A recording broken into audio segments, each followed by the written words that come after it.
Hola, muy buenos días a todos y bienvenidos a esta edición especial del Círculo de Expertos organizado por Justain, Red Internacional de Asesorías.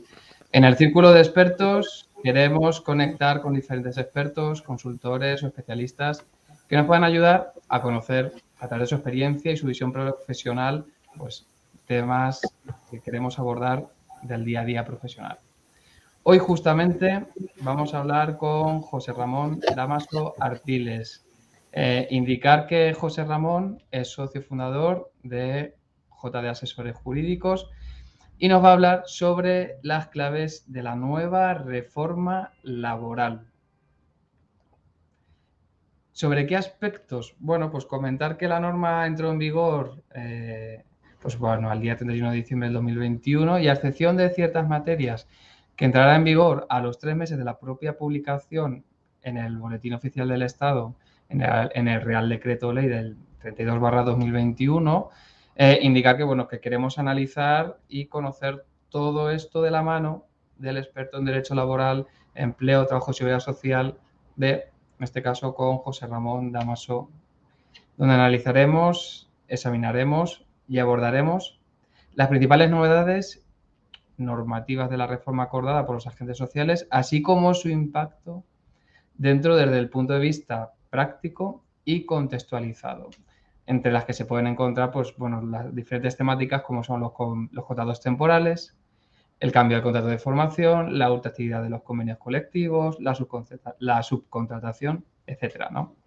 Siempre queremos abordar toda esta visión desde un punto de vista práctico, que sea dinámico para todos los asistentes y de manera funcional. Por ello, simplemente vamos a darle la bienvenida al Círculo de Expertos a José Ramón Dámaso. Hola, buenos días, Antonio. Buenos días a todos y a todas las compañeras que están presentes hoy en esta pequeña presentación. Pues muy buenos días, José Ramón. ¿Y cómo estás? ¿Cómo lo lleváis el día a día? Muy bien. Estamos, como todos los compañeros y compañeras, en una vorágine de trabajo debido a la reforma laboral y los cambios existentes en materia de seguridad social que nos han obligado a trabajar a destajo ya desde el principio de la pandemia, pero este mes de enero que todo se concentra en él, pues la verdad que los plazos nos comen y el estrés es máximo. Sí, me imagino que la verdad es que es un mes, el mes de enero es un mes bastante complicado. Completo, sí. Y ahora con estos cambios, pues se completan mucho más. Se completa mucho más. 24 horas. Exactamente, y el tema de los plazos no han sido conscientes ni siquiera de ampliar algo para los profesionales que nos dedicamos a esto, por lo tanto la administración va por un camino o por un carril de aceleración, mientras que nosotros vamos por el carril de vehículos pesados, porque cargamos detrás pues todas las empresas, todos los plazos, y ellos quieren cumplir su objetivo y nosotros nos quedamos ahí descolgados. Pues simplemente quiero aprovechar también para saludar a todos los asistentes. También os recuerdo que podéis realizar y formular preguntas a través del chat en directo que aparece en la pantalla de LinkedIn y que al finalizar la presentación podré formular, si andamos con tiempo, en este caso a José Ramón, a nuestro experto. Pues José Ramón, nada más que decirte que bueno, pues la pantalla es tuya y adelante. Pues muy bien, muchas gracias, Antonio. Bueno, yo voy a comenzar este pequeño, digamos, análisis del Real Decreto Ley 32/2021. En estas fechas hemos asistido a múltiples resúmenes, preguntas y respuestas, etcétera, que nos han llegado de todos lados. Y al final, lo cierto es que a medida que vamos leyendo el Boletín Oficial del Estado, que es lo que importa en cuanto a la reforma, vamos viendo que esas pequeñas minucias que se nos quedan atrás que pueden afectar a cualquier cuestión que no hemos detectado en el primer análisis. Hay que decir que la reforma laboral del 2021, esta reforma que se publicó el día 30 de diciembre, aunque se aprobó el 28, el Día de los Inocentes, pues parece más bien una serie de inocentadas, porque esa reforma inicial que se quería hacer de derogación total de la ley, de la reforma del 2012, se ha quedado en agua de borraja. Es cierto que a los laboralistas y a los que gestionamos empresas, pues en cierta manera La reforma es una reforma light para lo que se venía hablando que podía ser. Por lo tanto, yo creo que no es una reforma que nos afecta a las empresas, pero no al nivel que podía haber afectado si se hubiese aprobado la idea que tenía el Ministerio. Y lo que hace la reforma, ni más ni menos, es traer a la ley lo que ya venía diciendo la jurisprudencia del Tribunal Supremo y el Tribunal de Justicia de la Unión Europea respecto a una serie de contratos en los que ahora ha desaparecido, en concreto los contratos por obra o servicio o los contratos de interinidad. Es una reforma, por tanto, como decía, bastante espesa, donde se cuece demasiadas cuestiones, las disposiciones transitorias, adicionales, etcétera, y que crea una cierta inseguridad jurídica. Por lo tanto, como decimos los laboralistas y como decimos los juristas, lo que voy a exponer aquí seguramente será salvo prueba en contrario o salvo mejor criterio en derecho, como tienen seguramente muchos de los compañeros que hoy, compañeras que me estarán escuchando, ¿no? Por lo tanto, yo voy a dar mi visión de lo que he leído, de lo que he estudiado, y a partir de ahí, pues toda interpretación puede caber, ¿no? En este sentido, lamentamos también los que nos dedicamos a todo lo que es la doctrina y al estudio del derecho laboral, que no se haya profundizado mucho más en ciertas cuestiones de gran interés para los profesionales, ¿no? Como puede ser una mayor flexibilidad en las relaciones laborales, una mayor concreción a aquellas cuestiones que se quedaron al arbitrio de los jueces y tribunales en la reforma de 2012, y en eso nos ha entrado. Por lo tanto, todo lo que vamos a decir ahora también va a estar pendiente del trámite parlamentario, porque parece ser en las últimas noticias que ha existido o hay problemas de convalidación del Real Decreto por parte de uno de los socios del Gobierno, con lo cual puede haber alguna añadido o alguna eliminación de lo que se ha aprobado en el Real Decreto. Bueno, dicho esto y para entrar en materia, la Real Decreto es sencillo, se estructura en un preámbulo, 5 artículos, 7 disposiciones adicionales, 8 disposiciones transitorias, 8 disposiciones finales y una disposición derogatoria. Por lo tanto, como ven, donde se cuecen las cosas importantes son en las disposiciones y hay una entrada en vigor escalonada para ciertas partes de la reforma, como son las contractuales, que entrarían en vigor a partir del 30 de marzo del 2022, ¿vale? Según la disposición adicional octava. Las normas más relevantes que se modifican en el Real Decreto, pues en el artículo primero se dedica a modificar la del Estatuto de los Trabajadores, en concreto el artículo 11, 15, 16, 42, 84 y 47, creando un nuevo artículo 47 bis del Estatuto de los Trabajadores que nos habla de los ERTE. Y aquí lo que veo es que el legislador ha modificado el Estatuto de los Trabajadores en el artículo 47, añadió un nuevo artículo 47, pero sin embargo no ha modificado o no ha introducido las modificaciones del Real Decreto 1482, con lo cual vamos a ver cómo va a casar las obligaciones de uno con las obligaciones de otro. El artículo segundo se dedica a la modificación a disposición tercera de la ley reguladora de la subcontratación en el sector de contratación.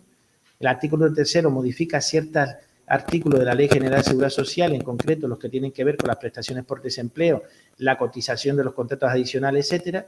Y el artículo 4 y 5 ya se dedica al sistema de formación profesional y el 5 a introducir modificaciones en la Ley de infracciones y sanciones del orden social. Esto, digamos, es el esquema inicial de la ley y los artículos y las leyes que modifican.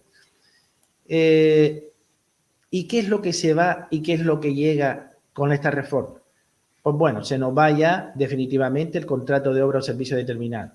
El contrato de interinidad, tal como lo conocemos hasta ahora, aunque habrá, como diremos más adelante, un sustituto de este contrato de interinidad, el contrato de aprendizaje y de formación, como lo configurábamos hasta ahora, pasa a llamarse una nueva denominación, pero se nos va la ultraactividad de los convenios colectivos limitada en el tiempo también, y nos llega lo siguiente, nos llega una mayor cotización a los contratos temporales, una duración del contrato temporal más tasada, un contrato formativo desglosado en formación puro y de práctica profesional, un cómputo de la antigüedad del periodo a efecto de los fijos discontinuos, mayores sanciones en el uso fraudulento de la contratación temporal, prioridad aplicativa del salarial del convenio del sector al de empresa, se mejoran las condiciones retributivas de las empresas dedicadas a la subcontratación, nuevas causas para acceder a la prestación por desempleo,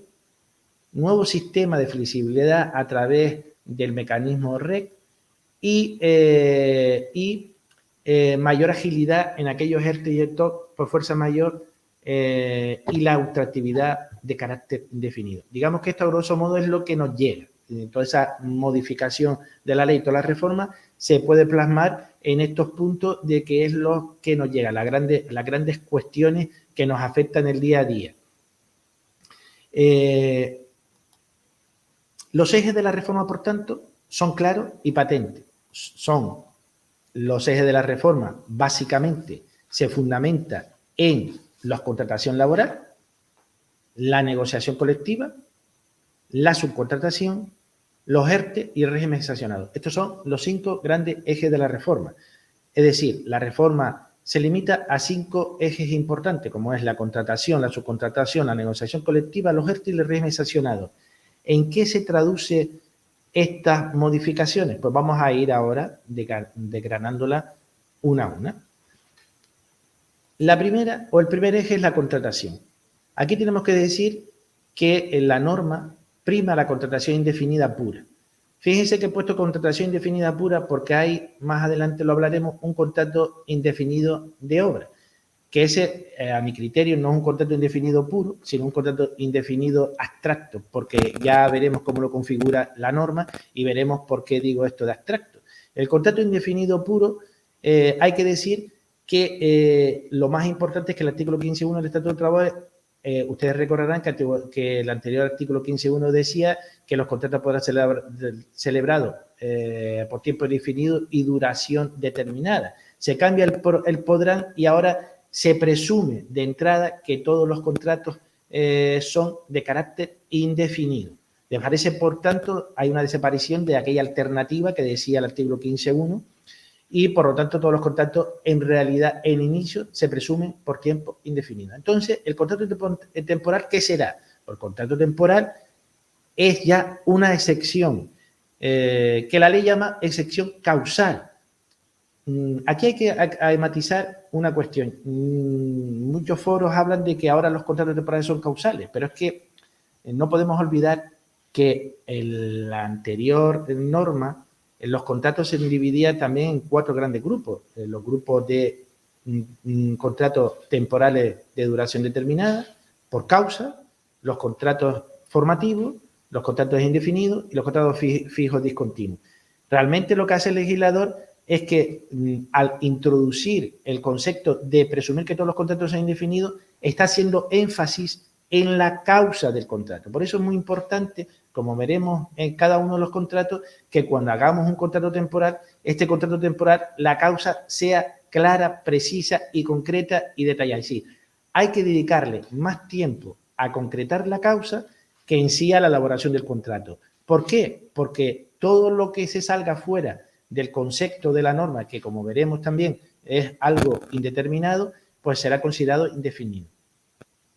También en cuanto a la contratación, se potencia el contrato fijo discontinuo. Se va a ver una potenciación del contrato fijo discontinuo como contratación de la fijeza de los trabajadores. Y hay un matiz que añadimos aquí porque va a afectar tanto a los contratos indefinidos como a los contratos temporales, que es el tema del carácter de tiempo parcial. El artículo 12, aquella concreción que se decía en el artículo 12 de que los contratos formativos no podrán ser celebrados a tiempo parcial, esta reforma elimina esa limitación de que los contratos formativos no se puedan hacer a tiempo parcial y abre la mano cuando señala cuando legalmente se permita. Es decir, en todo aquello que específicamente no se diga a partir de ahora que no se puede hacer contrato a tiempo parcial, yo entiendo que podemos hacer los contratos a tiempo parcial, ¿vale? Salvo que la norma propia del desarrollo del contrato o del sector diga que no se puede hacer contratos a tiempo parcial. Bien, a este contrato indefinido puro le siguen los contratos que ahora formativos, que es la modificación del artículo 11 del Estatuto de los Trabajadores.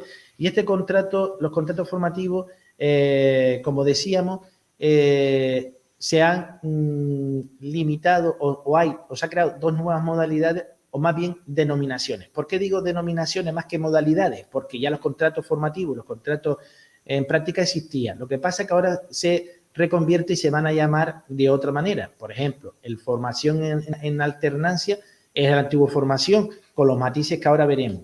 El de obtención de práctica profesional es el antiguo práctica. Aquí hay que señalar que se han introducido matices importantes que son la gran diferencia con los contratos formativos antiguos. En primer lugar, los contratos formativos en alternancia, el objeto del contrato formativo en alternancia es compatibilizar la actividad laboral retribuida con los procesos formativos, ya sea en FP, en estudios universitarios o incluso en estudios superiores de los que existen actualmente. ¿Quiénes serán los destinatarios? O sea, ¿a quién va dirigido? A quienes no tengan ninguna titulación, podría consentar este tipo de contrato formativo y la edad máxima se establece ahora en 30 años. Estos contratos formativos, y aquí coincide con lo anterior, necesitará una formación teórica y una práctica, pero la duración es diferente. La duración es mínima de 3 meses y máxima 2 años. Y se podrá concertar por tiempo inferior al legal siempre que así se establezca por el convenio colectivo, pero que si no supere los 2 años. La retribución será el 60% durante el primer año y el 75% durante el segundo año, de acuerdo a lo que establezca el convenio colectivo, y en ningún caso podrá ser inferior al salario mínimo interprofesional. Pero, sin embargo, este contrato formativo en alternancia, tiene una serie de limitaciones. La primera de ellas es que el tiempo de trabajo efectivo habrá de ser compatible siempre con las actividades formativas. Será un máximo del 65% el primer año y el 85% el segundo año. No puede celebrarse, esto es importante, contrato de formación con el mismo trabajador si ha desempeñado en la misma actividad con anterioridad a la empresa por un periodo de más de 6 meses.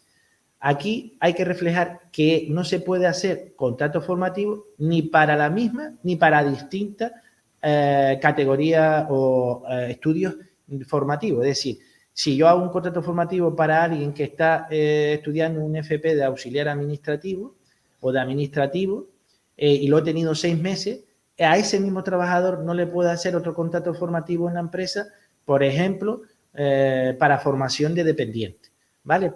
Porque la ley lo limita, o al menos eso entiendo yo que se desprende de la ley.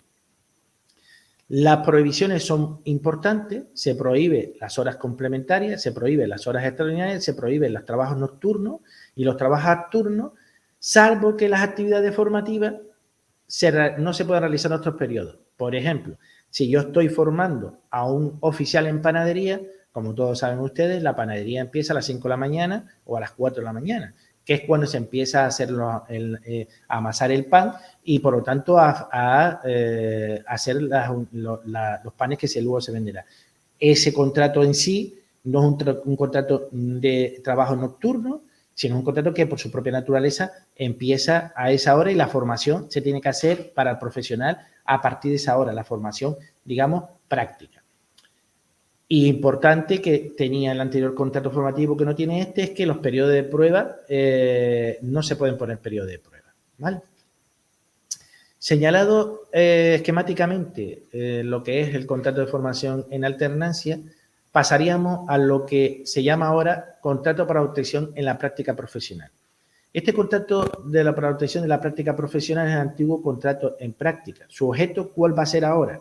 Por realizar un trabajo que permita a la obtención de la práctica profesional adecuada a nivel de estudio o formación, que son todos estos que son de grado o todos los que tengan una titulación universitaria, de título de grado medio superior, máster profesional, certificado de sistema de formación profesional o título equivalente.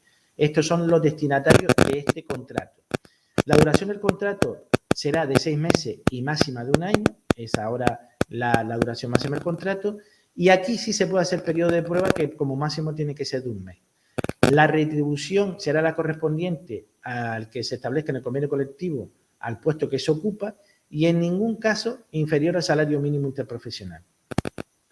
Existen unas normas comunes que podemos hablar en este tipo de contrato, como puede ser, obviamente, que siempre se tiene que formalizar por escrito, que, como veremos más adelante, las empresas que están en ERTE no puede sustituir a los afectados en ERTE por un contrato de formación, y los contratos formativos en fraude de ley o incumplimiento de las obligaciones formativas, pues generará, como hasta ahora, que el contrato se entienda por carácter indefinido ordinario, el puro que hablamos al principio.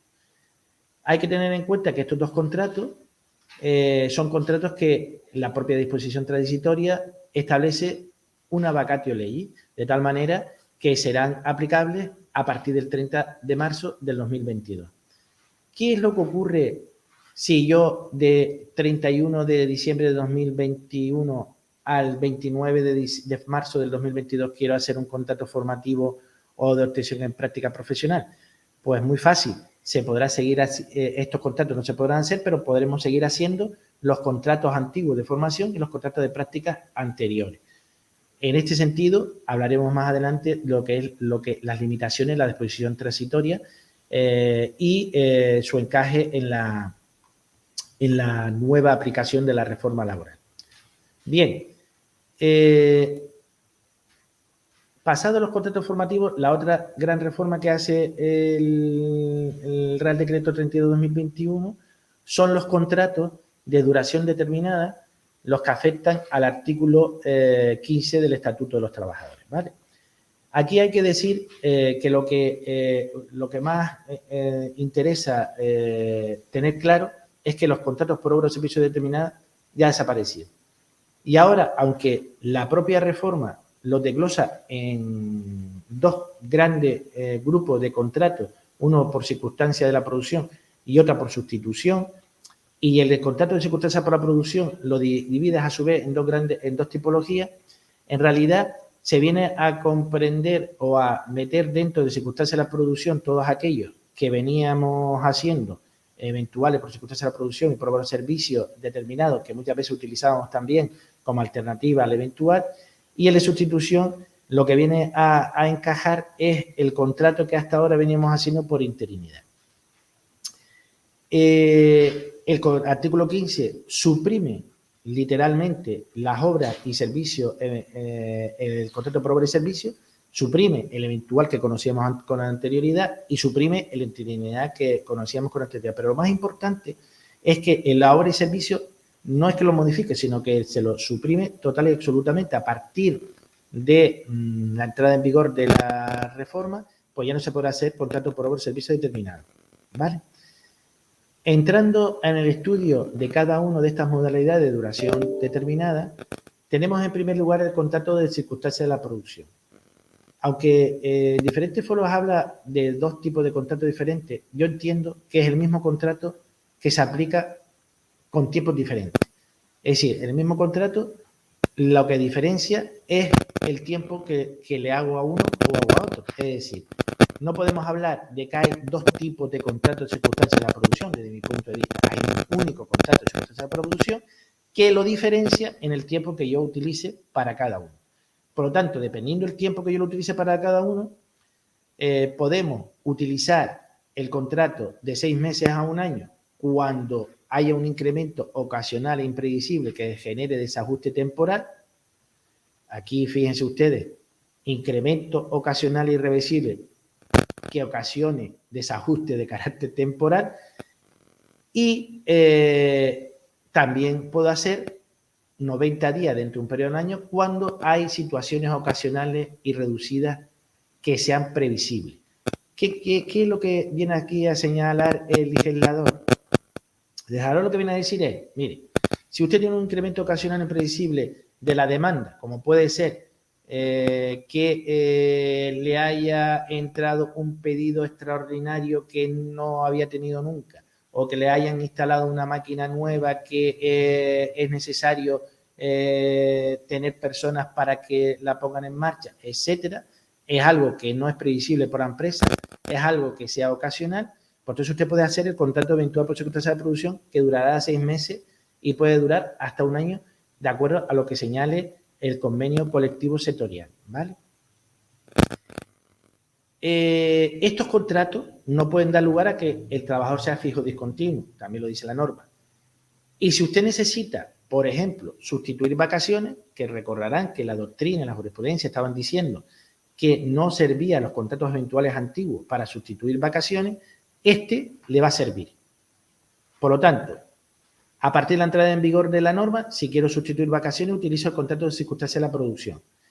A partir de la entrada de la norma, si yo tengo un incremento ocasional que me genera un repunte de actividad, pues puedo utilizar este contrato. Por eso es importante que la causa que hablábamos antes, al principio, sea muy clara y precisa, porque aquí la causa va a ser la que determine si el contrato es indefinido puro o es eventual.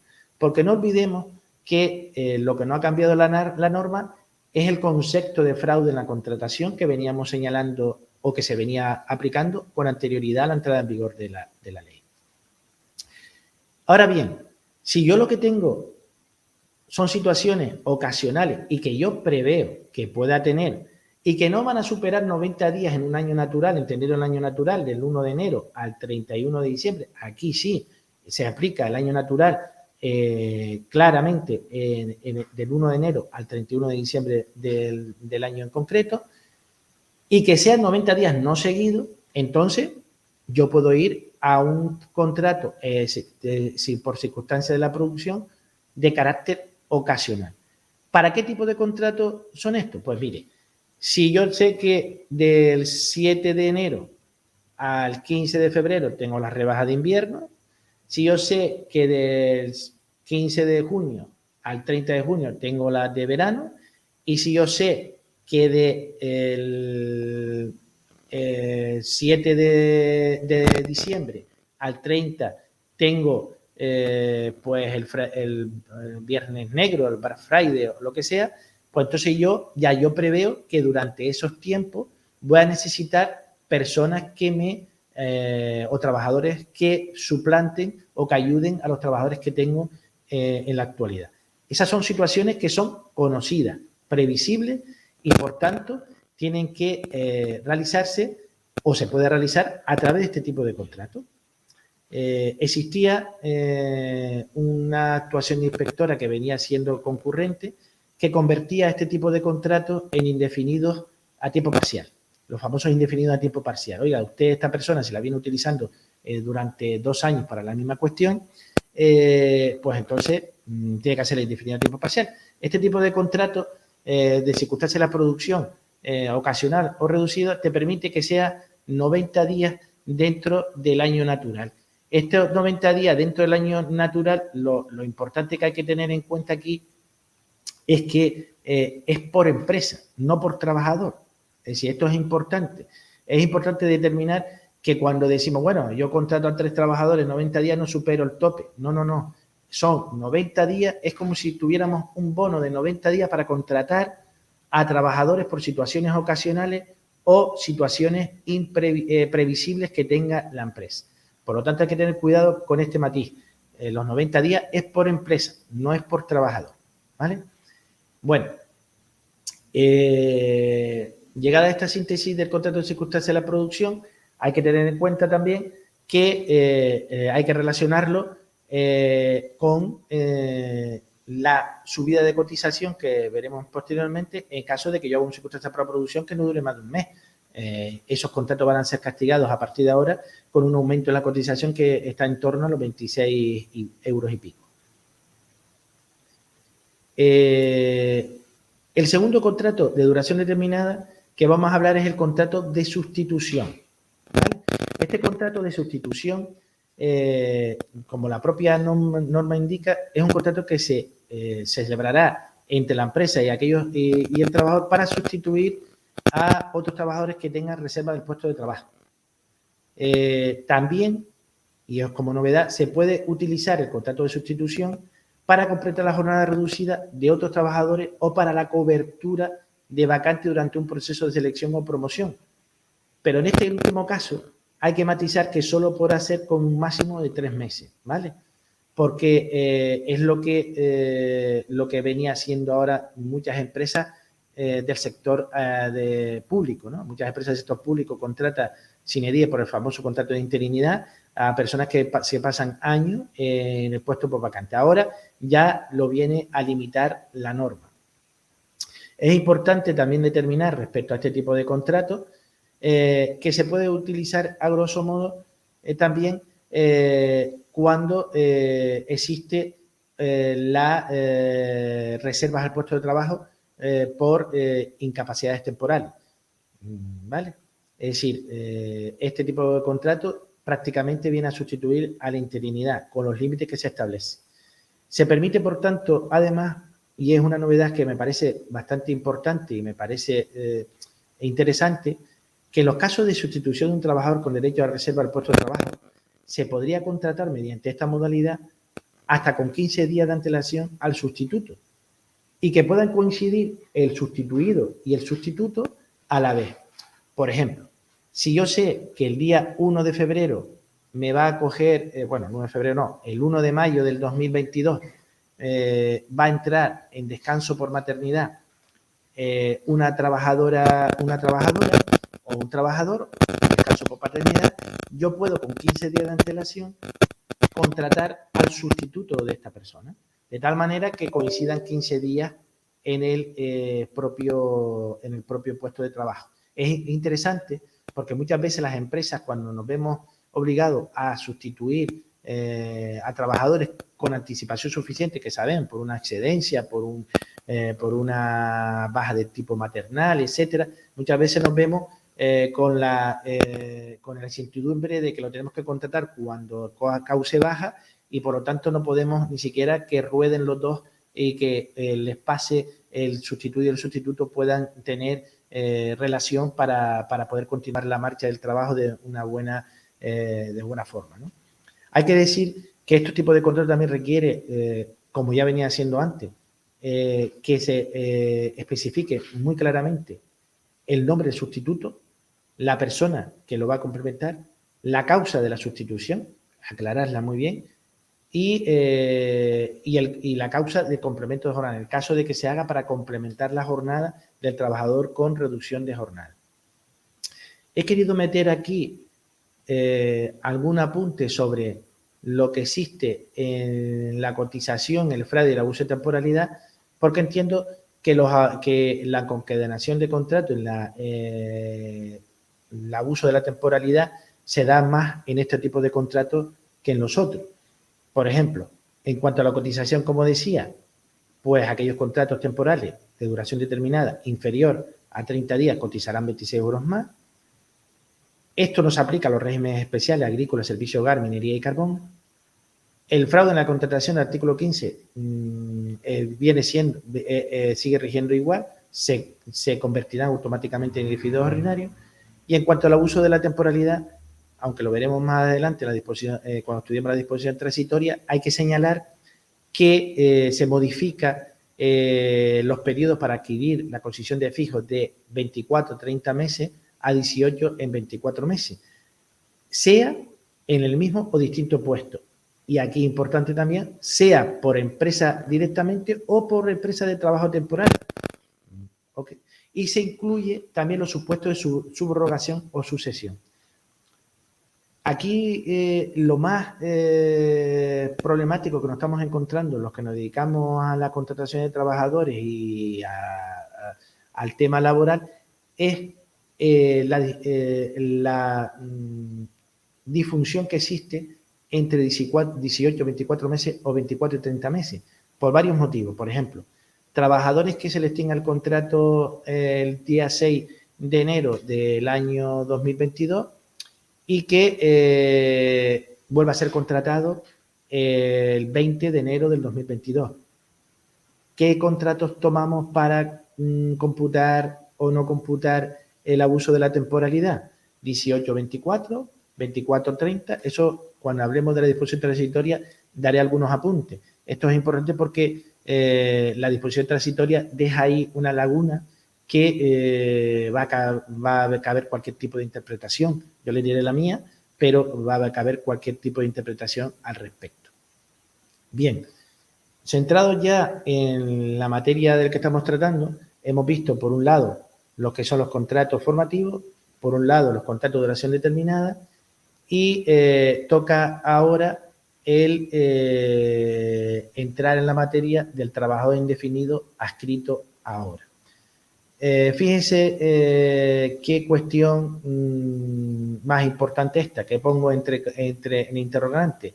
¿Es fijo o temporal? A ver, en puridad, el indefinido adscrito a obra no es un contrato indefinido porque está sujeto siempre a una cuestión, que es la obra. ¿Vale? Y se ha sacado esto de la manga, entiendo yo, porque al suprimir los contratos por obra de servicio determinado había que dar alguna respuesta a los trabajadores, al sector de la construcción. Pues claro, cuando hablamos de las reformas y se hacen las modificaciones que se hacen en las reformas, pues aquí se piensa en grande. Si se piensa en las grandes empresas constructoras, que la mayoría de ellas tienen los contratos, las subcontrataciones. Aquí no se está pensando en el pequeño empresario que se dedica a la reforma y las reformas que duran 4 o 5 meses, 6, 7 meses. Y ahí han tenido que sacarse de la manga esta figura de indefinidos adscritos a obra, que no viene siendo, sino más bien un fijo adscrito a obra. Pero aquí el matiz importante es la problemática que va a dar, y ya que veremos cuando se desarrolle la implantación de la reforma, con la salida de los trabajadores. Si ahora teníamos muchos juicios o muchas demandas a empresas cuando le dábamos de baja a un trabajador al finalizar la obra, porque entendía que era despido porque había estado un día en la obra diferente a la que tenía escrita el contrato, pues ahora nos vamos a ver también con estos pleitos, yo creo que quizás hasta más, ¿no? Lo primero que tengo que decir es ¿qué son los contratos indefinidos adscritos a obra? Bueno, los contratos indefinidos adscritos a obra, la ley dice que son aquellos que tienen por objeto tareas o servicios cuya finalidad y resultado estén vinculadas a obras de construcción, díganme ustedes a mí si es temporal o no, teniendo en cuenta las actividades establecidas en el ámbito funcional del Convenio General del Sector de la Construcción. Otra discusión que se genera es ¿y qué pasa con aquellos contratos por obra o servicio determinados que hacía una empresa que no era estrictamente el sector de la construcción, pero que tenía que ver con ella? Por ejemplo, las empresas que se dediquen a la cerrajería industrial, a hacer naves industriales a base de hierro. ¿Qué hacemos con ellos? ¿Qué hacemos con esos contratos de obra o servicio que hacía para construir una nave que en cierta manera está fuera del sector general de la construcción? Aquí habría que ver muy bien los SENAE de cada una de esas empresas, porque aquí cabe dos opciones, o pasar a todos los trabajadores indefinidos, o bien coger y aperturarle un SENAE en el que tenga encaje este tipo de actividades. ¿Son indefinidos adscritos a obra todos los trabajadores? No. Solamente dice la ley que los indefinidos adscritos a obra son aquellos trabajadores que no sean de estructura. A esto no se lo considera adscrito a obra. ¿Cuáles son los trabajadores de estructura? Yo entiendo que los trabajadores de estructura son aquellos trabajadores que se encuentren trabajando para las empresas de construcción en un puesto de carácter fijo y que no dependa de la obra. Por ejemplo, un ingeniero que tenga contratado, un arquitecto que tenga contratado, un administrativo, un encargado general, etcétera, etcétera. Entonces, aquí hay que tener en cuenta, porque las grandes problemáticas que van a venir de la mano de yo soy de estructura, no soy adscrito a obra. Entonces, estas cuestiones hay que tenerlas muy claras y matizarlas bastante. ¿Y qué ocurre cuando finaliza la obra? Pues bien, cuando finaliza la obra, determinará la obligación para la empresa de efectuar una propuesta de recolocación al trabajador, previo al desarrollo de un plan formativo a cargo de la propia empresa. Y este plan formativo se realiza al acabar la obra o con carácter previo también se puede hacer. ¿Qué quiere decir esto? Que las empresas ahora de construcción no solo tienen que buscar trabajo, sino también prever qué va a pasar cuando se acabe la obra con los trabajadores que vayan a tener. Y cuando se considera finalización de obra, que es también importante, se entenderá por finalización de las obras y servicios de tres maneras diferentes. la terminación real, verificable y efectiva de los trabajos desarrollados por esto, la disminución real del volumen de obra por la realización paulatina de las correspondientes unidades de ejecución debidamente acreditadas y la paralización definitiva o temporal de entidad suficiente de una obra por causa imprevisible para la empresa y ajena a su voluntad. Que se acabe la obra de forma real resulta evidente. Que la disminución real del volumen de obra por la realización paulatina es más complicado, porque aquí hay, para dar y regalar, sentencias en las que nos demandan los trabajadores en antiguo contrato por obra de servicio determinado que les parábamos porque había acabado el 60% de la obra, llegaba al juzgado y el juez le daba la razón, vamos a seguir teniéndolo. La paralización definitiva es importante, que puede pasar cuando a quien le realizo la obra me dice, oye, no tengo más dinero, hay que parar la obra. Está claro. Lo que ocurre es que el proceso que han hecho para yo poder extinguir el contrato y que el trabajador no sea fijo es un proceso que se me antoja bastante enredado. Primero, por lo que le acabo de decir de la previsión formativa. Segundo, porque cuando se finaliza la obra, yo tengo que comunicarle al representante legal a los trabajadores o a la comisión paritaria del convenio de finalización de la obra. Aquí a la comisión paritaria del convenio habrá que interpretarlo en el caso de que tenga representación legal o no. Es que aquí es un problema, porque si cada vez que acaba una obra tenemos que notificárselo a la comisión paritaria del convenio, porque es una conjunción copulativa y no dice y o y. Entonces, ¿qué vamos a hacer? Esto habrá que matizarlo, me imagino que se matizará en el trámite parlamentario, y en defecto de la representación legal hay que decírselo a los sindicatos representativos del sector en el plazo de 5 días antes de la efectividad del fin de la obra. Vamos a ver. Llegado al término del fin de la obra, el empresario tiene que prever la formación que pueda o no tener el trabajador si tiene o no tiene obra. Segundo, tiene que comunicar el fin de la obra a la comisión paritaria, los representantes legales, pero si no tengo representantes legales, se lo tengo que decir al sindicato más representativo del sector con 5 días de antelación al fin de la obra. Yo no veo, sinceramente, y en esto podemos compartir, porque aquí aprendemos todo, no veo al pequeño empresario que se dedica a la reforma, cada vez que acaba una reforma haciendo esto, no lo veo. Sí, es que no sé ni cómo se podrá arbitrar.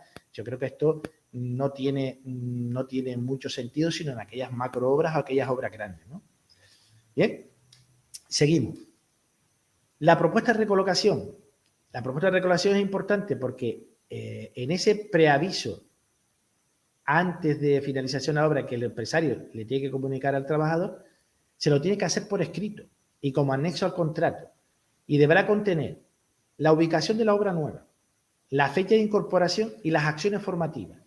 Quiere decir que 15 días antes de la finalización de la obra, el empresario que haya previsto que va a seguir con el trabajador tiene que comunicarle al trabajador, oiga, usted va a ir a la obra en Almería, va a tener la fecha de incorporación el 1 de junio y como allí la categoría es oficial alicatador y ahora el oficial de ferralla, las actividades formativas serán estas y estas. Y se lo tendrá que dar por escrito como anexo a la relación contractual. ¿Vale?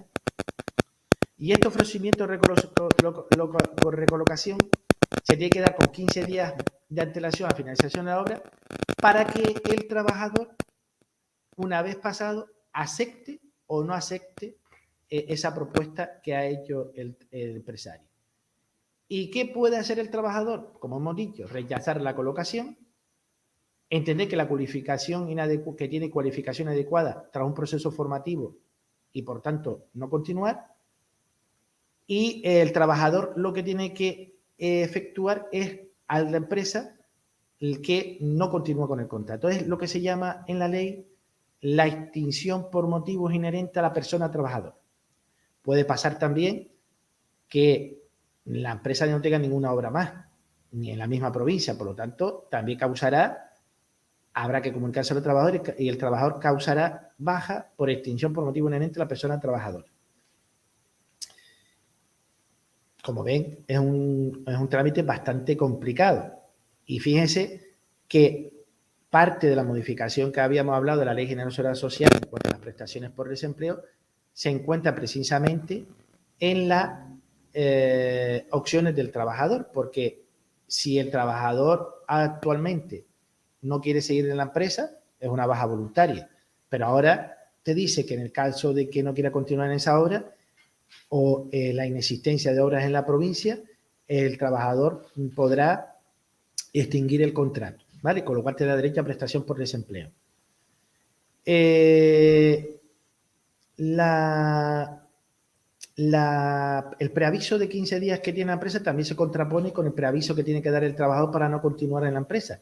Es decir, una vez que la empresa le propone en el plazo de 15 días la propuesta de recolocación o la no recolocación, si el trabajador rechaza la recolocación, tiene que comunicárselo a la empresa en los 7 días, en 7 días. En el plazo de 7 días tiene que comunicarse. Estos plazos de 7 días se entiende que será con 7 días de antelación al finalizar la obra, no con 7 días después de comunicárselo a la empresa. Yo entiendo que es que el trabajador, una vez que recibe la propuesta de la empresa, con 15 días de antelación al fin de la obra, el trabajador, con plazo de 7 días antes de finalizar la obra, tiene que comunicar a la empresa que no quiere la recolocación. ¿Y ello conllevará indemnización? Pues sí, la indemnización del 7% sobre todos los conceptos salariales devengados durante toda la vigencia del contrato o si es superior a la que se establezca en el convenio colectivo. ¿Vale? Bien. Este contrato indefinido adscrito a obra, pasamos al otro de las grandes introducciones o modificaciones del Real Decreto y que hablamos al principio, que era el prioritario o el que incentivaba la norma, que es los contratos de trabajo fijo discontinuo, ¿vale? Que es la modificación del artículo 16 del Estatuto de los Trabajadores. Esta modificación del artículo 16 del Estatuto de los Trabajadores es de hondo calado y este fijo discontinuo va a tener bastante juego. Sí es verdad que ahora lo vemos bastante espeso, bastante complicado en cómo podemos hacer un fijo discontinuo, si estos que hablábamos ahora de las obras podemos hacer trabajadores fijos discontinuos, etcétera, etcétera. Pero sí es verdad que el fijo discontinuo con la nueva regulación crea cierta seguridad a aquellos indefinidos a tiempo parcial que hablábamos antes y refunde en un solo paquete todos esos contratos fijos discontinuos y le dota además de una potestad de prestaciones de desempleo que antes no tenía, si bien va a haber algún criterio polémico que veremos más adelante. Bien, lo primero que tenemos que decir es que el artículo 16 habla que los contratos fijos discontinuos se podrán celebrar para trabajos de naturaleza estacional, aquellos que estén vinculados a actividades productivas de temporada, que siendo prestación intermitente tenga periodo de ejecución cierto. Prestaciones de servicio en el marco de ejecución de contratos mercantiles administrativos, siendo previsible y que formen parte de la actividad ordinaria de la empresa, que son los llamados fijos discontinuos por contrato. ¿Vale? Fíjense, los fijos discontinuos por contrato, hablaremos un poco de ellos ahora, pero que aquí refunda todo esto. Es decir, los fijos discontinuos de actividades productivas de temporada, todos los conocemos. En el caso de Canarias, por ejemplo, son aquellos que nosotros llamamos de zafra, que son los de los tomates o de los plátanos, que son, bueno, plátanos, perdón, tomates o pepinos, que son de cierta fecha cierta. Los trabajos de naturaleza estacional, por su propia naturaleza, por ejemplo, las personas que trabajan como ayudantes en los autobuses o en las guaguas de escolares, su trabajo es siempre esa cierta, es decir, empieza con la campaña escolar y acaba con la campaña escolar, pero no son trabajos de temporada en sí. Los de temporada en sí son aquellos que dependen del producto que vendas o del producto que haces. Por ejemplo, se me ocurre, yo no sé si es así o no, porque lo desconozco, pero por ejemplo Castellón con el tema de los turrones, es decir, me imagino que habrá en un periodo de tiempo determinado en que se empieza a fabricar los turrones para Navidad y se contratan a los trabajadores para ese periodo de tiempo cada año en el mismo periodo de tiempo. Las características que tiene principalmente este contrato tienen que ver con los llamamientos, con los representantes legales de los trabajadores, con la antigüedad, que es importante. En primer lugar, el llamamiento siempre se va a realizar por criterios objetivos y formales, fijados inicialmente por el convenio colectivo o acuerdo de empresa. Fíjense que aquí abre un poco la mano. Hasta ahora, nosotros siempre que llamamos un fijo discontinuo, ¿por qué lo llamamos? Por orden de antigüedad, el más antiguo al más joven. Ahora deja abierta la puerta a que el convenio colectivo o por acuerdo con la empresa se establezca otros sistemas de llamada. Por ejemplo, se me ocurre llamar en caso de mujeres trabajadoras para que puedan conciliar la vida laboral y puedan tener trabajo, pues llamar primero a las mujeres y más antiguas y después a los hombres, no sé, que una discriminación positiva, por ejemplo. Está abierto, lo que quiero decir es que está abierto el tema. Hay que trasladar a la representación legal de los trabajadores el inicio del ejercicio de las previsiones de llamamiento anual y semestral, es decir, cada año, antes del inicio de la campaña, tenemos que decir, oiga, este año la campaña va a estar floja, en lugar de llamar a 30, voy a llamar a 25, y el convenio del sector podrá celebrarse, se podrá dar a tiempo parcial por convenio, es decir, por convenio el propio sector podrá decir que se puede celebrar a tiempo parcial, como decíamos al principio, y la antigüedad ya establece la propia norma que se tendrá en cuenta la duración de la relación laboral y no el tiempo efectivo del trabajo de prestación de servicio a efecto de antigüedad. Este matiz es importante. Es decir, tengan en cuenta que la problemática que va a surgir con la antigüedad de los trabajadores es en el caso de las indemnizaciones por despido, que haremos una pequeña matiz al final de la presentación en lo que mi opinión personal respecto a este tema. En concreto, yo interpreto que la antigüedad es solo a efectos salariales de trienios, antigüedad salarial, complementos, etcétera, pero no en cuanto a las indemnizaciones, como veremos más adelante. Y aquí lo que viene a hacer el legislador es aplicar toda esa norma, toda esa jurisprudencia y doctrina que venía del TCJ y que venía diciendo que se tiene que computar la antigüedad completa en la empresa de los trabajadores fijos discontinuos a efectos de complementos salariales, etcétera, etcétera. Hay obligación de informar a los trabajadores y a la representación legal de los trabajadores cuando exista vacantes fijas ordinarias. Hasta ahora lo que vienen haciendo las empresas que tienen contratos fijos discontinuos es que si les surge una vacante indefinida o fija o estable, pues lo que hace es que contrata externo. Sin embargo, a partir de ahora, la obligación de información es ya innecesaria y por lo tanto aquel trabajador que se pueda ver afectado pues puede accionar contra la empresa en cuanto a este tipo de conversión de contratos fijos ordinarios. Hay un contrato, antes de pasar a la vacatio ley, hay un contrato que es el llamado también fijo discontinuo por contrata.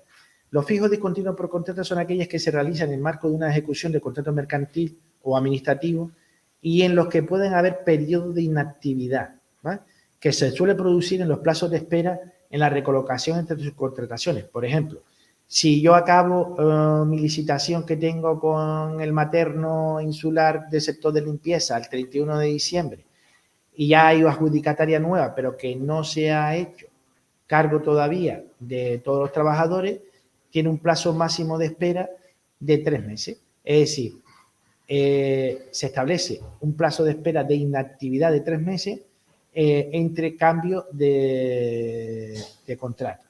Es bien, dice que el convenio colectivo podrá aplicar un plazo diferente, pero que siempre como máximo 3 meses. El convenio colectivo de limpieza puede decir 1 mes de espera. ¿Y qué ocurre durante este periodo de espera? Pues durante este periodo de espera, el trabajador se encuentra en inactividad, pero en una inactividad que lo que va a producir es la prestación por desempleo, que es lo que se introduce en la reforma del artículo 156 de la Ley General de Seguridad Social. Por lo tanto, los fijos discontinuos por contrata son los que se adscribe a una contrata. Puede haber periodo de espera entre cambios de contrata en el que el trabajador estará en desempleo y el plazo máximo son de 3 meses, si bien por convenio colectivo se puede hacer por periodos inferiores. Bien, dicho esto, nos pasamos a el régimen transitorio. Ese régimen transitorio que tanto nos está dando que hablar. Es un régimen transitorio que la verdad que nos está creando bastante dudas a muchas compañeras y compañeros, y que la disposición adicional de la ley, la disposición transitoria tercera y cuarta, nos habla de los mismos, ¿no? En primer lugar, hay que decir qué ocurre con los contratos de obra, servicio, interinidad, formativos que estén en vigor con anterioridad a la entrada a la reforma del 32/2021. Pues bien, aquellos contratos por obra y servicios concertados con anterioridad a la entrada en vigor de la norma seguirán rigiéndose por la propia normativa que venía estableciéndolo. Y esto se refiere a todo, es decir, se refiere tanto a la duración como a las obligaciones que tenía inherentes a este tipo de contrato. Por lo tanto, si yo hago un contrato el día 1 de diciembre por circunstancias de la producción de 6 meses y por convenio colectivo se puede ampliar hasta 12 o se puede ampliar hasta 18, seguiré con él, ¿vale? Si yo hago un contrato por obra o servicio para la obra que comencé el día 7 de diciembre para la construcción del Palacio de Deportes del municipio, podré tener al trabajador hasta 3 años, ¿vale? En esa obra. ¿Qué ocurre con los eventuales y por circunstancias de la producción y después de la entrada en vigor? Pues bien, la disposición adicional cuarta lo que nos dice es el periodo transitorio, los vacantes y leyes, desde el 31 de diciembre de 2021 hasta el 30 de marzo de 2022, nos habla que los contratos para la obra y servicios determinados, los contratos eventuales por circunstancias de la producción que se celebre desde el 31 de diciembre hasta el 30 de marzo de 2022, se rige por la propia normativa legal y convencional anterior, pero con el matiz de que solo pueden durar 6 meses. ¿Qué quiere decir? Si yo he tenido la mala suerte de hacer un contrato por obra de servicio determinado el 31 de diciembre para esta obra, el Palacio de Deporte del municipio, pues ese trabajador solo podrá durar contratado 6 meses. Si yo, sin embargo, soy espabilado y el 29 de marzo de 2022 contrato a una persona por obra de servicio determinado, pues podré tenerlo 6 meses a partir de esa contratación. Pero el límite temporal es 6 meses. En términos generales, contratos anteriores al 31 de diciembre, el tiempo máximo que establecía cada modalidad. Contratos posterior al 31 de diciembre, límite 6 meses. Si usted me dice, oiga, es que el contrato por servicio determinado ha desaparecido, pero la disposición transitoria me lo está permitiendo. Sí, te lo está permitiendo.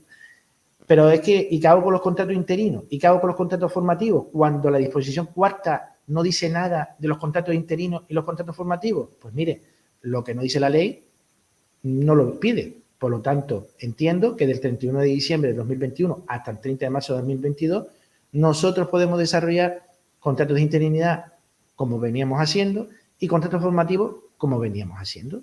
¿Con qué límite? Pues la ley no lo dice. Por lo tanto, con los límites propios de cada una modalidad contractual. Esto quiere decir que si antes yo tenía un contrato formativo o un contrato de práctica que podía durar hasta 2 años, ahora lo puedo hacer igual antes del 30 de marzo. Yo entiendo que sí, porque la disposición transitoria no lo dice, no expresamente no lo recoge. Y como no lo recoge expresamente, pues entendemos que, o entiendo yo al menos, que se puede hacer. Por lo tanto, aquí no hay más historias que ver, sino eso simplemente. Es decir, oiga, yo hago un contrato formativo y a partir de esta fecha, pues si el contrato me permitía, como te permitía el contrato anterior de práctica o eventual formación por aprendizaje, te permitía hasta un máximo de 3 años, pues yo lo hago hasta el máximo.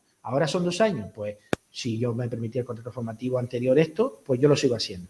Sí es verdad que es una cuestión que es bastante, o puede ser bastante controvertida, dada la situación de inseguridad que genera el articulado de la norma. Y también es verdad que a medida que vayamos desarrollando más estudios y profundidad la norma, pues puede salir cualquier otra cuestión.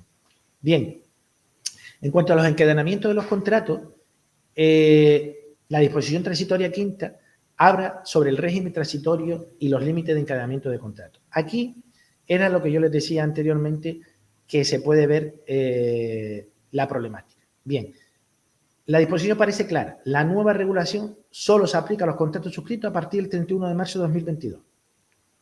Los contratos suscritos con anterioridad a los efectos del cómputo del número de contratos, del periodo y del plazo del encadenamiento, solo se tomará aquellos contratos vigentes al 31 de diciembre de 2021. Ejemplo, contrato por obra de servicio realizado el 1 de junio del 2021, que estaba en vigor a fecha de la entrada de la reforma, de los efectos de la reforma, pero que con anterioridad la trabajadora había tenido ya varios contratos por obra de servicio determinado, el trabajador, varios contratos por obra de servicio determinado, por eventual, etcétera, y que suman en un periodo de 30 a 24.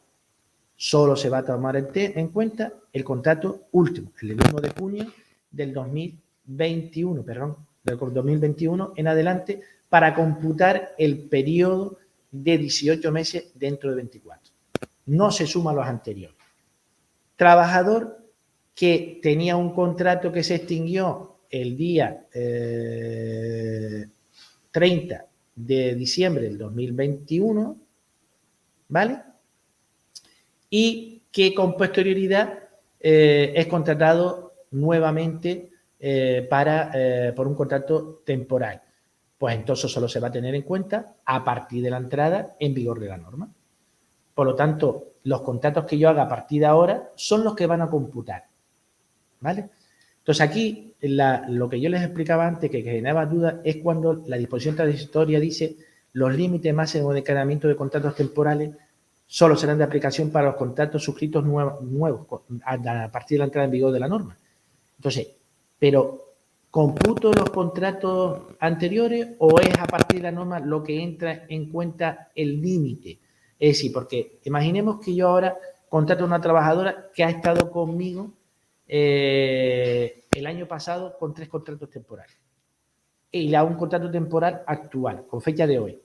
¿Computamos aquellos contratos temporales con el nuevo límite de 18-24 o ponemos el kilómetro a cero y empezamos con el nuevo contrato? Bueno, deja un poco abierto la interpretación de esto. Yo entiendo que es que el nuevo límite se empieza a contar con el nuevo contrato que se haga este año. Es decir, yo tengo que contar este año los periodos que ha estado trabajando en el año 2021 mi trabajadora o mi trabajador y el nuevo contrato que le voy a hacer en el plazo de 24 meses para tener en cuenta si existe o no existe encadenamiento contractual. ¿Vale? Bien, bueno, de pasito a pasito llegamos al segundo eje, que es la subcontratación. Como verán, el eje 1, que es la contratación, he ido muy rápido porque entrar a detalle de cada contrato nos llevaría una eternidad. Ya llevamos un tiempito bueno de presentación y tampoco es conveniente agotarle. Y vamos al segundo eje, que es el tema de la subcontratación, que es la modificación del artículo 42. En general, la subcontratación del artículo 42 lo que viene acogiendo es las previsiones de algunos convenios colectivos, especialmente de hostelería. Saben ustedes que los convenios colectivos de hostelería, sobre todo en la provincia de Las Palmas, decía que cuando una empresa iba a prestar servicio al sector, a las empresas del sector de hostelería, por medio de la externalización habría que aplicar el convenio, los salarios del convenio del sector. Las retribuciones de los trabajadores será de la empresa subcontratista, pero de la actividad, del sector de actividad donde esté desempeñando.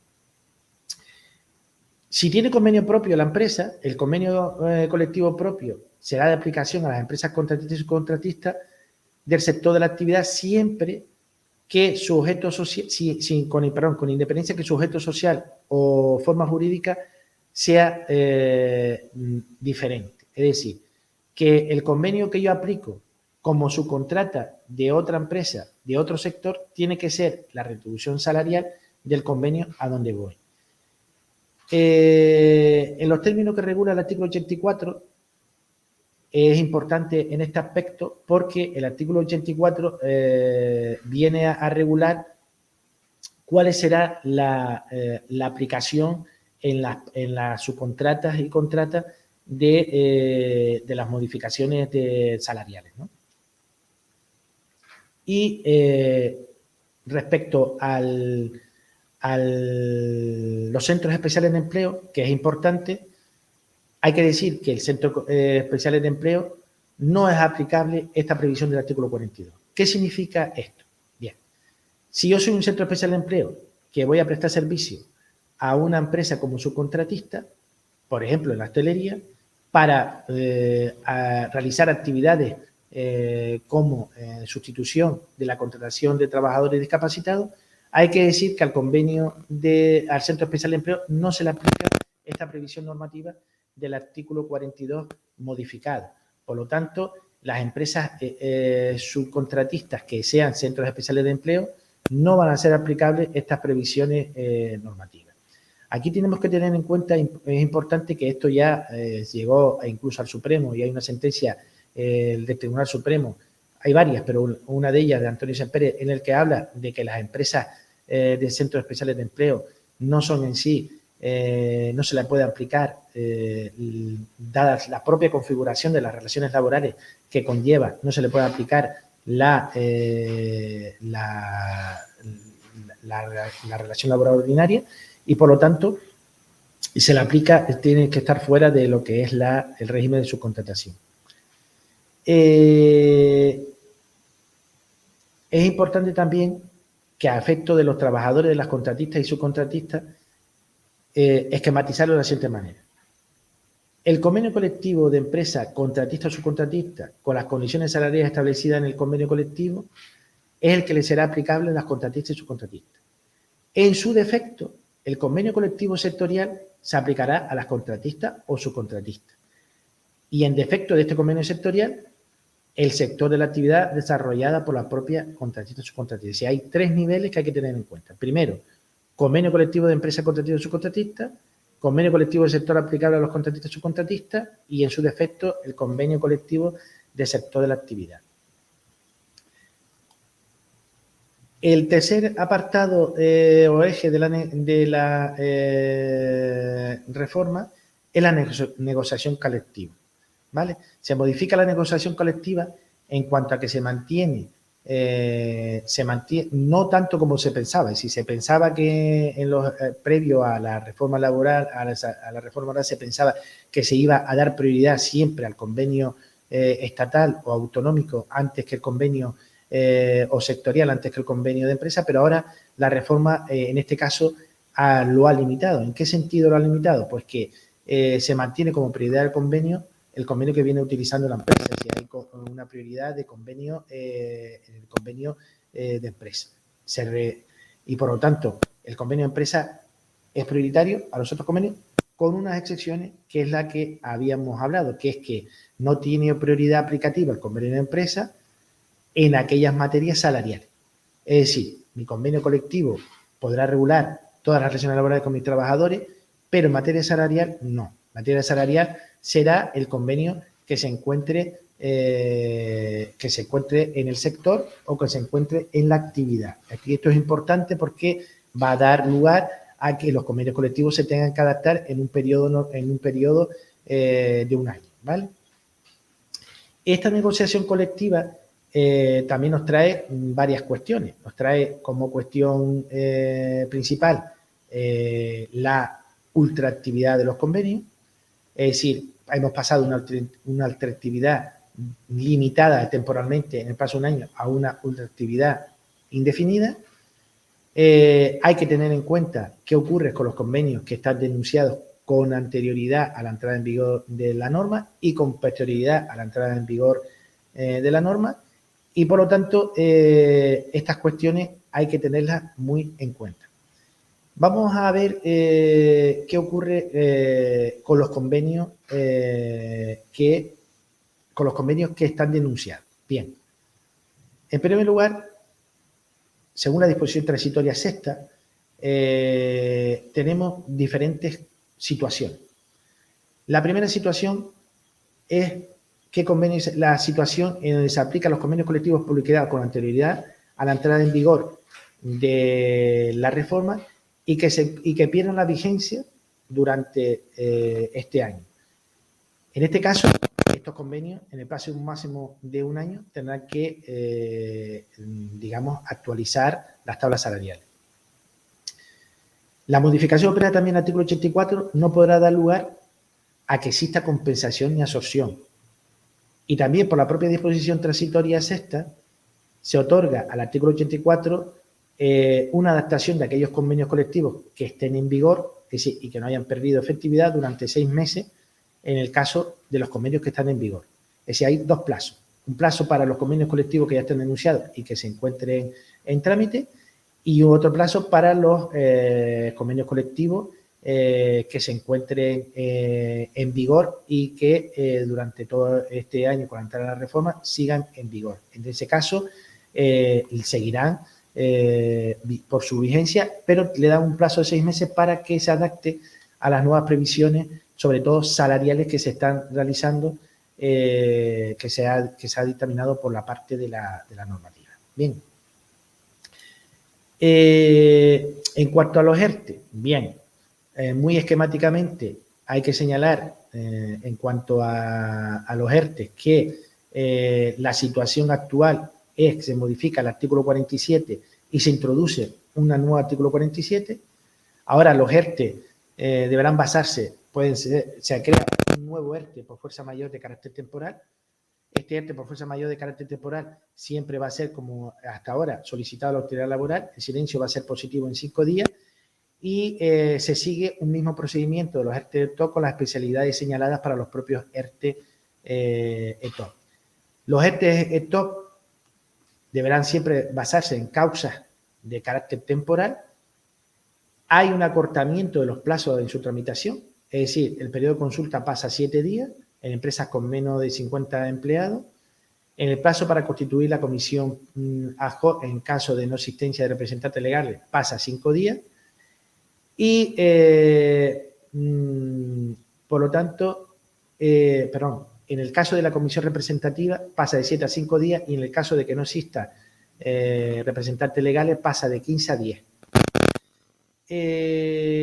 Los que tenemos que tener en cuenta en los ERTE ETOP y los ERTE por fuerza mayor es que se puede hacer reducción de jornada entre 10 y el 70%, la posibilidad de desafectar y afectar en cualquier momento a los trabajadores previa información de representantes legales, la provisión de que tienen estos nuevos ERTE de hacer horas extraordinarias, la de realizar nuevas contrataciones si ya tenemos contrataciones con trabajadores, y que se pueden bonificar con mantenimiento del empleo durante 6 meses, ¿vale? Compromiso al mantenimiento del empleo. Se introduce también una llamada mecanismo REC, ¿vale? El mecanismo REC es un mecanismo que se pretende con ello que a través de autorización del Consejo de Ministros flexibilidad a la estabilidad del empleo, y el objetivo del mecanismo REC es reducción de la jornada o suspensión de la actividad. ¿Cuándo se utiliza el mecanismo REC? Pues el mecanismo REC se va a utilizar en aquellas actividades que puedan ser cíclicas o sectoriales, que sepamos con antelación que va a haber una coyuntura a lo largo de un periodo de tiempo determinado. Por ejemplo, la cíclica es para coyunturas económicas y la sectorial es cuando el sector sea necesario hacer el proceso de recualificación y transición profesional. Se me ocurre, por ocurrirme, sectorial, el sector automóvil. El sector automóvil sabemos que cada vez más se están fabricando coches eléctricos en lugar de coches mecánicos, de más mecánica. En este sector se puede haber una necesidad de recualificación de los trabajadores más tecnológico o de mayor criterio técnico electrónico que los que se tienen ahora. Por lo tanto, puede haber o aprobarse por el Consejo de Ministros a través de este mecanismo una flexibilidad de jornada reducida o suspensión durante un periodo determinado hasta que se adapte la recualificación. Coyuntura económica o general, pues se puede producir en los casos también, aprovechando el propio sector automovilístico, cuando con la crisis de los chips. Si sabemos que hay crisis de chips y sabemos que no va a haber chip hasta junio del año 2023, pues podemos utilizar este mecanismo REC. Sí es verdad que estará pendiente de desarrollar por parte del gobierno y hasta ese momento pues vamos a ver cómo se va a desarrollar y con qué características principales. Bien, y ya terminando con el último apartado, el eje 5 es el régimen sancionador que se modifica el régimen sancionador solo para aquellas infracciones a partir del 31 de diciembre del 2021. Se crean unas nuevas infracciones tendentes a los nuevos tipos de contratos y a las nuevas contrataciones y se eleva se pone una pequeña elevación de las sanciones, pero yo le llamo elevación pequeña relativa, porque es gran elevación de las sanciones. ¿Por qué motivo? Porque a diferencia que anteriormente, que las sanciones eran sobre la empresa, ahora es sobre los contratos fraudulentos o los contratos indebidos, no sobre la empresa. Es decir, si una inspección va a mi empresa y me inspecciona por 3 contratos temporales, uno formativo, otro eventual, o 3 formativos, o 3 eventuales, y que ve que es erróneo y que es incorrecto y entiende que existe fraude, puede sancionarme por los 3 contratos. Con lo cual, sí es un gran aumento de las sanciones, no solo cuantitativa, hombre, que de 500 a 1000, no, es que es por trabajador en el que se considere defraudador. De aquí es lo importante que hay que tener en cuenta, ¿no? Bien, ya voy acabando, se los prometo. Unas consideraciones generales. La primera consideración general es que la disposición adicional 27ª habla de los regímenes aplicables a los contratos y subcontratos, ¿vale? En los centros especiales de empleo, que es lo que habíamos hablado antes, de que no son aplicables. Las sanciones, importante que son aplicables a partir de la entrada en vigor de la norma. Esto quiere decir que no puedo ser sancionado por los contratos anteriores. No, erróneo. No tiene carácter retroactivo. Las sanciones que te puedan poner ahora, y si hoy te ponen una sanción por un contrato de octubre o noviembre, no tiene carácter retroactivo, pero lo que no quiere decir es que no te puedan sancionar. Sí te pueden sancionar, pero con las cuadros de sanciones que tenemos vigentes en la actualidad. Fijos discontinuos, la indemnización, lo que les indicaba antes los fijos discontinuos. Sabe que los fijos discontinuos va a haber regulación. La antigüedad se entiende calculada por la duración de la relación laboral entera. ¿Okay? ¿Qué ocurre con la indemnización cuando yo extingo el contrato de trabajo a un trabajador? Pues bien, aquí yo creo que hay que ser más pragmático. Hay sentencia del Tribunal Supremo, una de ellas, la del 30 de julio de 2020, en el que habla que solo se tendrán en cuenta los periodos de la actividad. Sí es cierto que esto va a ser problemático, porque hasta ahora la norma no recogía que los fijos discontinuos se le reconociera la antigüedad de inicio, incluidos los periodos de inactividad, pero ahora sí lo recoge. Con lo cual, vamos a ver qué nos plantean los trabajadores cuando se les despida a unos fijos discontinuos. Yo entiendo que por aplicación de la sentencia del Tribunal Supremo no puede ser más allá de la indemnización por los periodos efectivamente trabajados, porque entre otras cosas la propia indemnización establece que se calcula la indemnización por los años de servicios prestados, ¿no? Entonces, vamos a ver cómo evoluciona. Yo me decanto porque sea así, ¿vale? ¿Alguna otra consideración en los contratos para obtención de la práctica profesional? Aquí, ojito con este tema. La ley establece que no se podrá suscribir con quien se haya obtenido experiencia profesional o ha realizado actividades formativas en la misma empresa por un tiempo superior a 3 meses, sin que se compute los de formación o práctica que formen parte del currículo exigido para obtención del título o certificado, ¿vale? Aquí hay que tener cuidado. Una cosa son las prácticas curriculares, las que hace para obtener el título, obligatorias, necesarias por la universidad, y otra cosa son las prácticas extracurriculares. Si yo tengo un trabajo con prácticas extracurriculares, no podré hacer un contrato para la obtención de la práctica profesional. Es mi criterio, lo entiendo así. Ahora, si tengo un estudiante que me viene a la universidad con un convenio de práctica para las prácticas curriculares, entonces yo a ese sí le puedo hacer un contrato en práctica, porque la ley específicamente lo tiene alejado. Administración pública. ¿Puede o no puede hacer los nuevos contratos? Pues la afectación del Real Decreto 32/2021 afecta también a las relaciones laborales en la administración pública, disposición adicional cuarta y quinta. Se puede suscribir contratos. Es cierto que los limita en cuanto a la sustitución. Es cierto que hay que tener en cuenta que los contratos indefinidos e indefinidos fijos y continuos, para poderlos celebrar, la administración tiene que determinarse que sean los propios fines que se han encomendado a la misma. Bien, aquí también hay un pequeño foco de conflictividad. Bien, bueno, yo ya acabo. Yo creo que les agradezco los que se hayan mantenido durante este tiempo conectados. He ido bastante rápido. Vamos a aprender durante todo este tiempo todo de esta reforma, porque ya les decía al principio que a medida que voy leyendo o estudiándola más, pues más preguntas y más dudas me van surgiendo. Con lo cual estamos en una vorágine constante y permanente de aprendizaje y que todo es bienvenido. Es decir, todo se puede ver de diferentes maneras. Hay muchos conceptos jurídicos indeterminados, muchas palabras que dan lugar a indeterminación, pero bueno, creo que hay que dejar que avance, ¿vale? Muchas gracias. Ya, Antonio. Gracias, José Ramón. Quería comentar que tenemos dos preguntas que me parecen interesantes que quisiera compartir. Una de ellas voy a mostrarla aquí. Bien, bueno, es un poquito extensa.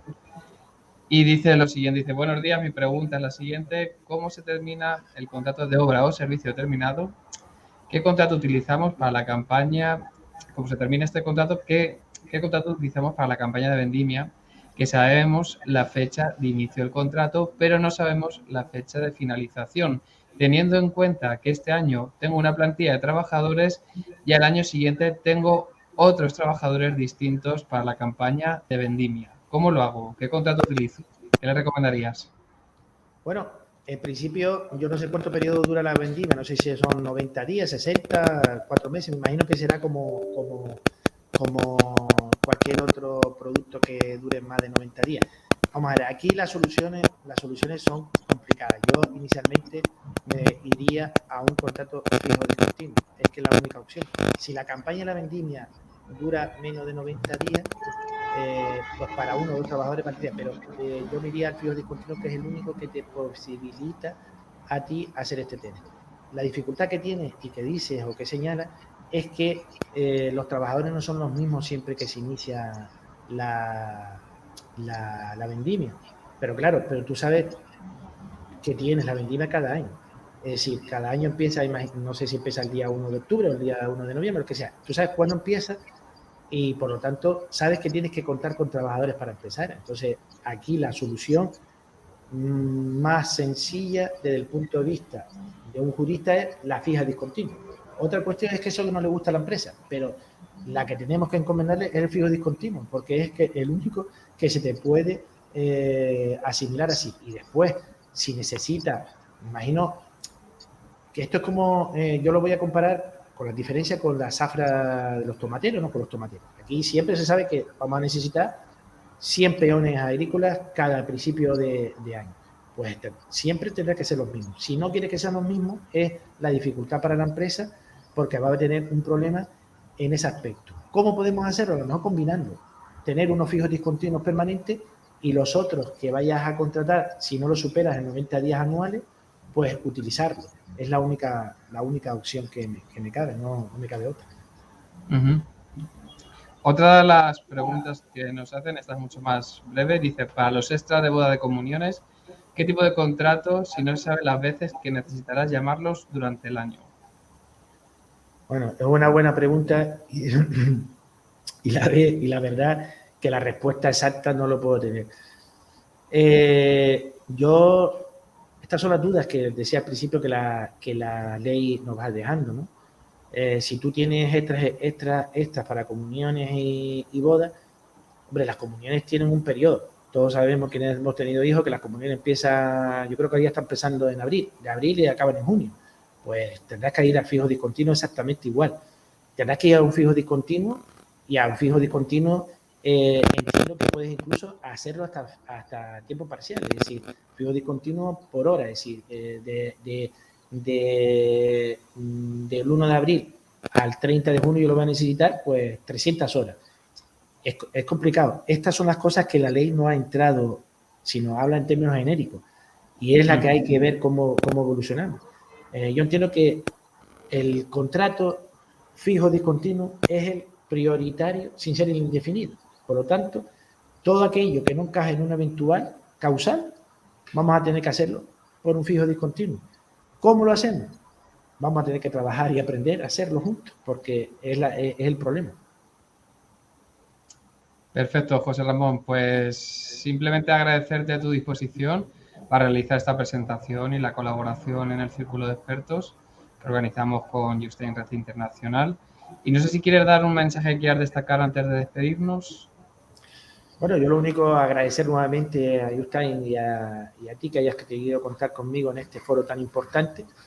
Creo que, como dije al principio, todo lo que he dicho es a por mejor que tienen derecho, en mi opinión, desde el punto de vista que del estudio que he realizado de la norma, pero insisto, esto va cambiando día a día, porque día a día nos vemos en otros foros, con profesionales de otro tipo que nos da otra idea diferente, y yo creo que esto lo que tenemos que hacer es intentar poner, más que cubrir las necesidades de la empresa, es hacer pedagogía con las empresas diciendo lo que tenemos ahora a partir del 30 de marzo para trabajar. Porque va a haber un cambio radical. Si yo lo he dicho y al principio lo vuelvo a decir ahora, no se ha contado sino con las grandes empresas, con las pequeñas empresas. ¿Qué hacemos con las pequeñas y medianas empresas? Entonces ahí yo creo que lo que tenemos que hacer es una labor de mucha pedagogía y decir al empresario que lo que había ya no está y que lo que hay que ir es centrarse en lo que tenemos. Y es importante seguir arbitrando y formándonos en esta materia seguramente a lo largo de todo este año en muchas ocasiones. Fenomenal. Pues muchas gracias, José Ramón, por tu tiempo, tu disponibilidad y tu colaboración. Nos marchamos. Muchísimas gracias a todos y nos vemos en el próximo Círculo de Expertos. Que vaya todo muy bien. Gracias. Gracias a todos. Gracias a todos. Hasta luego. Adiós, adiós.